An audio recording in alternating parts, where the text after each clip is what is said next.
When I discuss Haile Selassie with other people from Africa, especially like at the knowledge school, we had a discussion about Ethiopia, and some of the Nigerians they were saying, what is so special about Haile Selassie and Ethiopia?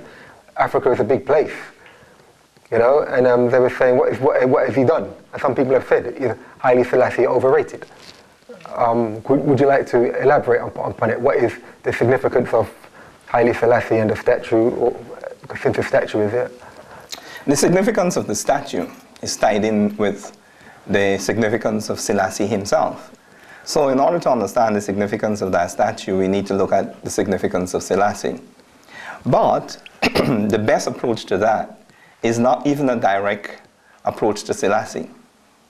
We've got to understand who the persons or which groups hold Selassie in high esteem and why. And straight away we go to Rastafari.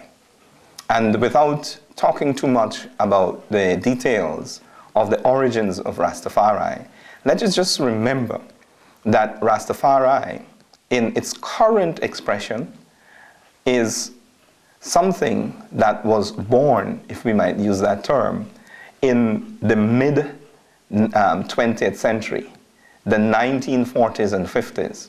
Let's be clear also that Rastafari is a continuation of ancient African principles that we could discover, if we look casually even, in many sources about Africa.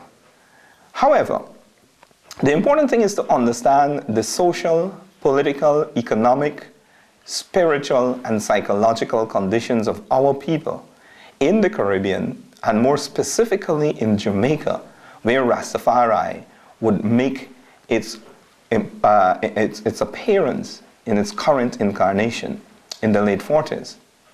This was a time in the teeth of British colonialism, which articulated itself as the complete oppression of most African people by Europeans from Britain. At that point in time, in that society, and this is a reflection of all colonized society at that point in time, we must add, African people were stripped of all dignity. All the managers and the owners were Europeans. All the important jobs were held by Europeans.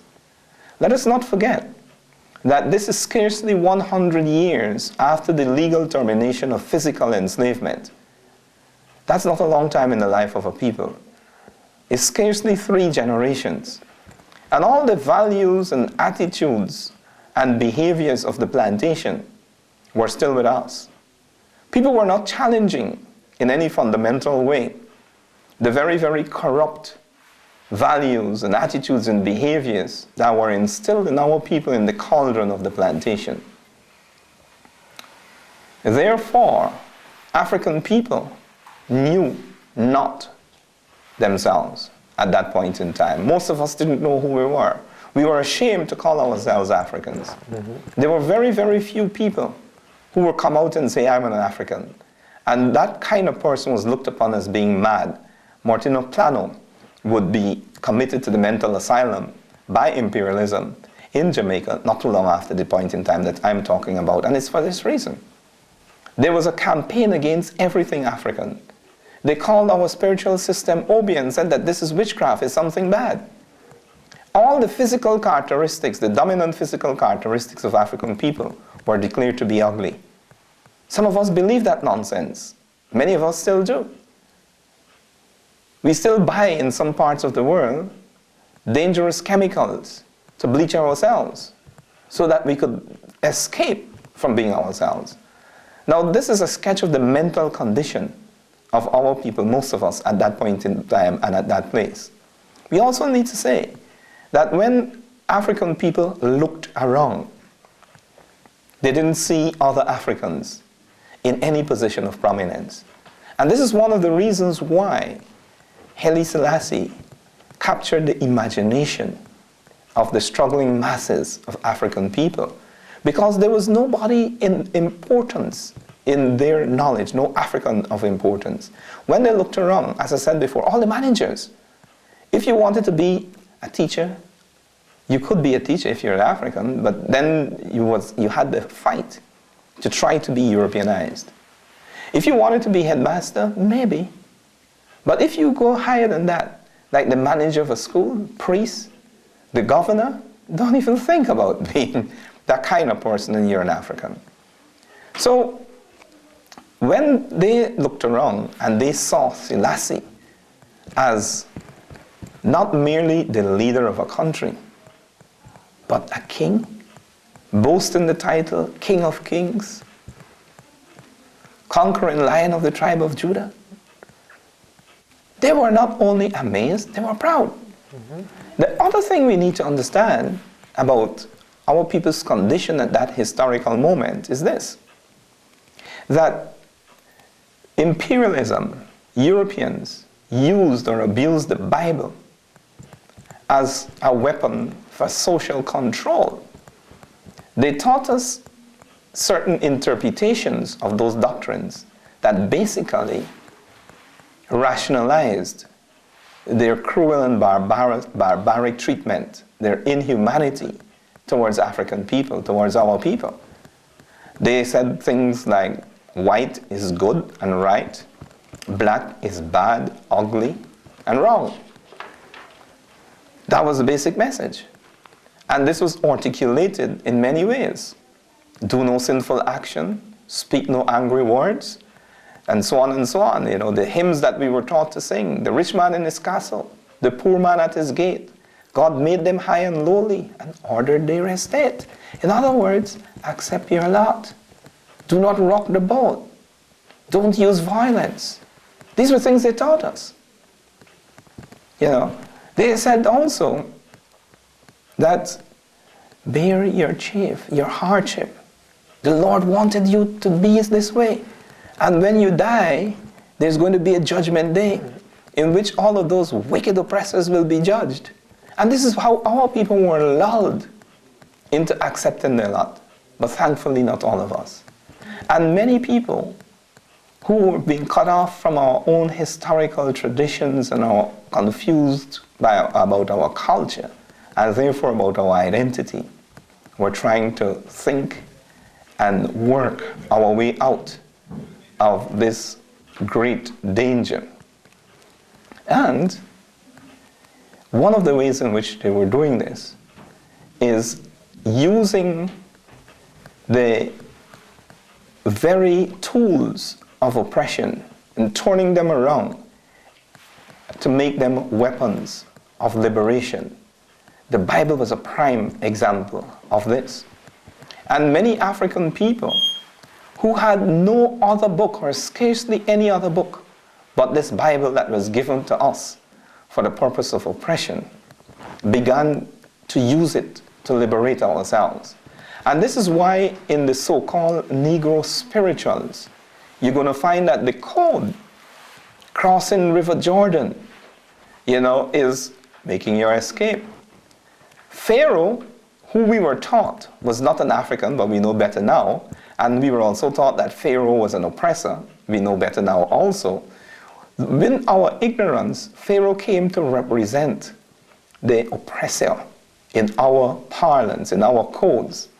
Now in Jamaica, at this point in time, when African people read the Bible and the prophecy Garvey quoted about a prince shall arise in Ethiopia, they thought that when they saw Selassie, that it was a moment that had to come, and a moment that had indeed come. So they were very certain that Selassie was God's anointed, and that therefore he was somebody special and somebody who had to be revered. You know the rest of the story. Yeah, just to add to that point you mentioned, it wasn't wasn't necessarily black people who were surprised by it or the Bible. Time magazine in 1930, they made Haile Selassie Man of the Year, and they put his coronation on the front cover. Mm-hmm. Imagine that.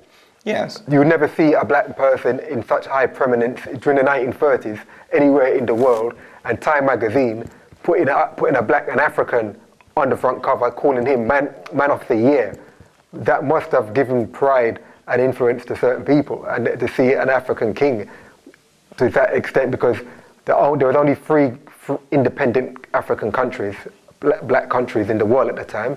The first was Haiti, Liberia, and of course Ethiopia, that was never colonized from the time of the pharaohs, and that did leave a lot. That gave a tremendous source of pride to the continent. I just wanted to ask another question.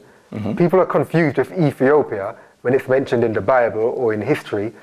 They think, was Ethiopia the name just of a country, or was it referring to the whole of Africa?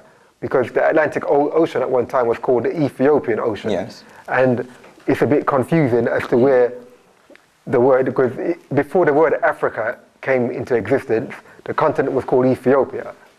And some people are a bit confusing when they think because of the word Ethiopia, mm-hmm. it's given Ethiopia an, I wouldn't say unfair advantage or influence, but they're made to appear to be more important than the rest of Africa. Could you just elaborate on that? I'm not too certain that Ethiopia was a name for the continent before the word Africa came into view. There's a lot of debate about the origin of the term Africa, which I want to deal with first, mm-hmm. and which, if some interpretations are right, and I'm not decided on this, I don't know enough to be able to make a definitive judgment on this. But all I could do is quote you Gerald Massey, who is one of those Europeans who really tried to get to the truth and spoke and wrote the truth as he saw it. And he said that Africa is really the term Afruika, which he said or claims in ancient Egyptian means birthplace. Now I know that Ka in ancient Egyptian means spiritual force, that is in all of us and that we get from the Creator. But I don't know what the other part of the word, and I've never seen it. I must admit that I've never seen it in that language. But I bow to the knowledge of those who are greater than I in this respect. That's one interpretation of that. Well, I did some reading about it myself, mm-hmm. and I was told, from what I read, the word African is a Roman word. It came from Leo Africanus. And that's what I'm coming with next. Yeah. But that's just another attempt mm-hmm. at explaining it. And that's why I said that it seems to me as though scholars have not come to a definitive judgment on this, and I certainly haven't. That's one thing. The other one is Ethiopia, which is easier. It comes from the Greek word, which means land of the born-faced people. And they called the different parts of Africa, as well as the entire continent, Ethiopia or Ethiopia. And other Europeans picked it up. And at different points in time, the whole continent or different parts of the continent was known as Ethiopia, which is really the land of the Africans, if you want a rough translation from the Greek, because they looked at the dominant characteristic that they saw among us and said, this is the land of black-faced people.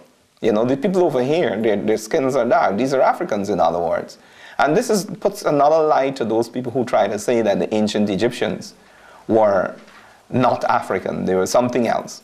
But the eyewitnesses, the Greeks, named the continent Ethiopia because they knew what they were seeing. And there are many records of individual Greeks who would say that these were African people. And there's so much evidence about the true nature of the people who made ancient Egypt, Kemet. But that's not what we're discussing. Didn't they have a name? Because I understand Dr. Benyo Cannon, you were saying that they had a name, Al-Kebulan. Was that for the continent? Well, I've never seen that except in Dr. Ben's work. And while I don't want to even seem to be disputing the great man, I have to say that I've never seen it elsewhere, and that's perhaps because I haven't looked enough. So again, that's an open question for me. I just want to ask a few questions about Ethiopia during the colonial era. you know, and its role during the scramble for Africa. Because as you know, after the ending of slavery or whatever, the Europeans then, instead of, they were taking Africans away for their Atlantic slave trade, but after they abolished it, they ran back to Africa because they saw it as a gold mine, so to speak, of minerals, and they wanted to, as a sign of a great country, you had to have an empire, and they just decided to map it up amongst themselves, in total disregard to the indigenous people. Ethiopia was the only country that was not colonized. And I want to talk about the Battle of Adwa in 1896. That was when the Italians tried to invade and conquer the country, and they were unsuccessful. I think it was the Emperor Menelik, was he? Yeah. Menelik. Yeah, he was the... could you explain, wouldn't that be seen as a turning point in history? Because that was the first time Africans had defeated, a European army, a modern European army, had been defeated by an African country. The British came close in Isandlwana when they were defeated there, but then they had guns and the Zulus only had spears. Well, it depends upon what you mean when you say defeat and victory, and that's the example that came up in my mind when you said that it was the first military defeat of Europeans at Adwa in this era. Isandlwana came up in my mind, and to my mind that was a defeat for the British. You know, and we need to be very careful about whose definition of reality we accept. And very often, uncritically, we accept our enemy's definition of reality. And we know how these people have lied and distorted the truth. So we need to pay very, very careful attention to the terms we use and the concepts we accept. And this is where I want to make a point of saying that I do not accept such terms as slave, slavery, or the Atlantic slave trade. Our ancestors, very few of them were slaves, because to me, that term denotes a condition of willing acceptance of what happened to us. The vast majority of our people did not accept it and fought against it in every way they could from the very inception. Therefore, I prefer the term enslaved Africans, which I think is far, far more precise, tells the truth, articulates the fact of force that was used against us, and the fact of our resistance against that. So the trade in enslaved Africans is what Europeans were doing. Because this was a trade, as Walter Rodney pointed out, organized by Europeans for the benefit of Europeans. There were some confused and greedy Africans who were junior partners in that trade. But the beneficiaries, the major beneficiaries, were the Europeans who organized it and conducted it mainly among themselves. And it was a trade in African human beings by Europeans. So this was a trade in enslaved Africans. Now, for me, the Battle of Adwa was significant because it showed that there were some African people who could offer resistance to Europeans, even with their modern weapons, and that resistance could triumph in a physical sense. It was a triumph of African arms. It wasn't the first triumph of African arms in the so-called modern era against Europeans. But on the continent of Africa, it was the first clear such triumph in a long time, and the biggest one. And it showed that this kingdom, this African country called Ethiopia, which we think about as never being colonized, but I think what we mean is that it was never physically occupied by colonizers, and there's a difference there. It showed that these people had a capacity to organize physical resistance against an occupier and triumph in the maintenance of the territorial integrity of their nation. It is an example, and an outstanding example, not only to other Africans, but to all other people who were being dominated by foreigners. And this is a danger for imperialists of an example like that.